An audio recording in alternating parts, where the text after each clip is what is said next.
नमस्कार साथियों, आज हम बात करेंगे कि क्रेडिट कार्ड की पेमेंट ना करने पर ये लोग क्या उखाड़ लेंगे, आपके साथ क्या कर लेंगे और किस सिनेरियो में आपके ऊपर एफआईआर दर्ज करवा सकते हैं।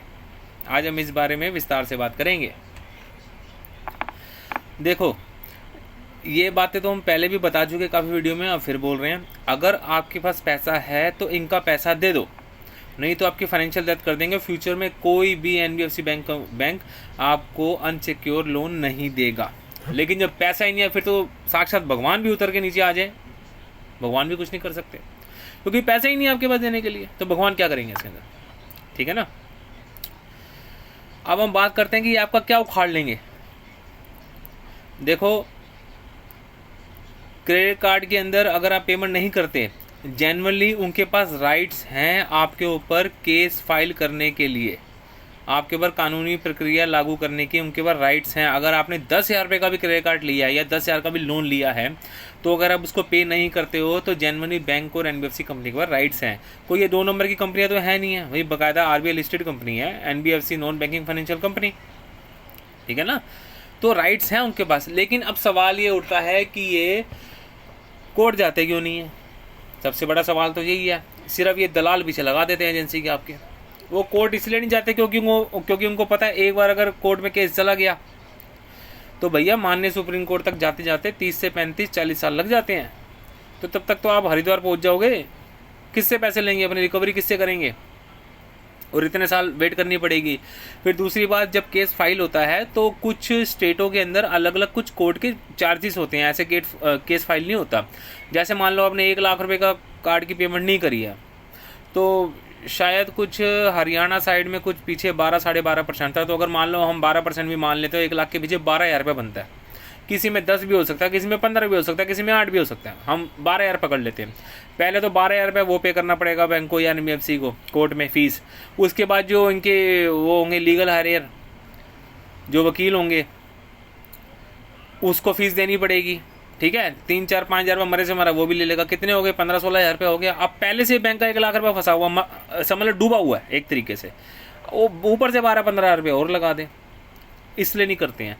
दूसरी बात, चलो 100 में से 2 बंदों के ऊपर कर भी दिया तो फिर अब 30-35-40 साल लग ही जाते हैं, ठीक है ना। बस ये ध्यान रखना, कोर्ट की किसी भी नोटिस की अवमानना ना करना। अगर कोर्ट के नोटिस की अवमानना करोगे तो 14 दिन की न्यायिक हिरासत हो सकती है।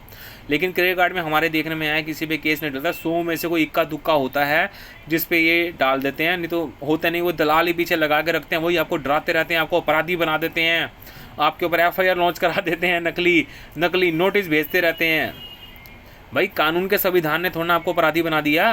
कानून के संविधान ने आपको अपराधी नहीं बनाया, अपराधी बनाया दलालों ने। बैंक और एनबीएफसी को अच्छे तरीके से पता है कि ये एजेंसियां कस्टमर को हरास करती हैं, परेशान करती है, लेकिन ये जानबूझ के आपके पीछे लगाते हैं। ये लोग जानबूझ के बैंक और एनबीएफसी थर्ड पार्टी से आपको हरास करवाती हैं, जानबूझ के। सब पता है बैंक और एनबीएफसी को, जानबूझ के आपको हरास कराया जाता है कि आपके पीछे दलाल लगा दें और अपना पैसा जो भी आ रहा है रिकवर करें या सेटलमेंट करें, ठीक है ना। जब भी सेटलमेंट करे, हमने आपको बता रखा है कि अपने आप से कभी ना बोले कि आपको सेटलमेंट करना है। जब भी वो सेटलमेंट के लिए बोले, सीधा बोलो मेरे पास पैसा नहीं है, मतलब नहीं है, ड्यू टू प्रोसेस पे आ जाओ, कोर्ट चले जाओ, सीधी सी बात, ठीक है ना। अपने आप से बोलोगे तो उनको आपकी गर्ज समझ आ जाएगी और आपको वो डिस्काउंट नहीं मिल पाएगा जो आपको मिलना है 60 से 75% के बीच में। कईयों को 80 तक भी मिलता है, लेकिन थोड़ी वेट और वो क्या कहते हैं उस पर मायने करता है कि कितना टाइम हो गया आपकी पेमेंट को रुके हुए, ठीक है ना। तो आपको परेशान होने की जरूरत नहीं है, घबराने की जरूरत नहीं है। दूसरी बात, अब हम बात करेंगे कि भैया एफआईआर किस सिनेरियो में आपके ऊपर लग सकती है। क्रेडिट कार्ड के अंदर भी एफआईआर आपके ऊपर हो सकती है। अगर आपने कोई भी गैर कानूनी काम किया अपनी तरफ से तो आपके ऊपर एफआईआर हो सकती है। पहले तो हमने आपको बता दिया कि इनके पास राइट्स हैं कोर्ट में जाने के लिए, आपसे रिकवरी करने के लिए, लेकिन ये जाते नहीं है क्योंकि टाइम लगता है, फंड भी लगता है, इसलिए ये जाते नहीं है। वो इक्का दुक्के के ऊपर चले गए, केस डाल दिए तो डाल दिए, नहीं तो नहीं होता। हमारे देखने में तो अभी तक कोई ऐसा आया नहीं है। दूसरी बात, एफआईआर किस सिनेरियो में हो सकती है।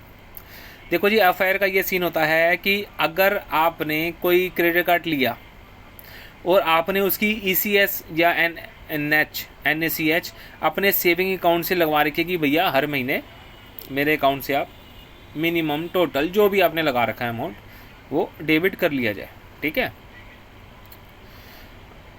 अच्छा, उसके बाद आपने क्या किया, अब आपने पेमेंट नहीं करनी, आपसे नहीं हो पा रही, तो आपने जाके उसको स्टॉप करवा दी या अकाउंट ही बंद करा दिया, तो भैया उसके बाद आपके पास 420 और 406 लग सकती है। 420 फ्रॉड, चीटिंग, इंटेंशन ख़राब है इसकी बंदे की, इसलिए ये हमारी पेमेंट नहीं करना। 406 अमानत में ख़यानत, यार वो तो कंफर्म हो गया कि आप की इंटेंशन ही ख़राब है।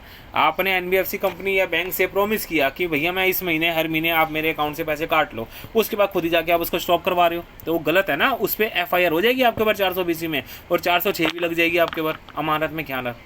तो इन चीज़ों से दूर रहें।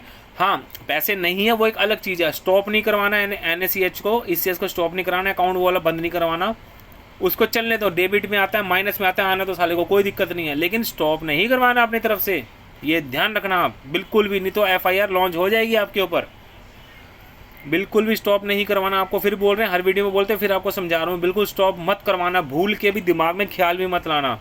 बस एक यही सिनेरियो है जिसमें आप पे वो FIR कर सकते हैं, क्योंकि उसके बाद बैंक और NBFC का पावर आ जाती है।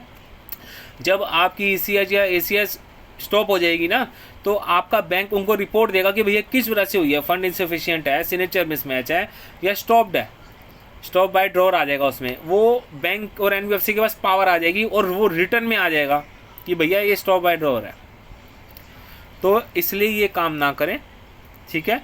फिर भी आपको कोई दिक्कत होती है, हमारे WhatsApp नंबर पे मैसेज करके पूछ सकते हैं। हमारे YouTube चैनल है क्रेडिट कार्ड कलेक्शन के नाम से, हमारी वीडियो देख लीजिए। creditcardcollect@gmail.com हमारी मेल ID है, उस पर भी जाके आप हमें मेल करके पूछ सकते हैं। फिर भी आपको कोई दिक्कत होती है हम पूरी सहायता करेंगे। धन्यवाद।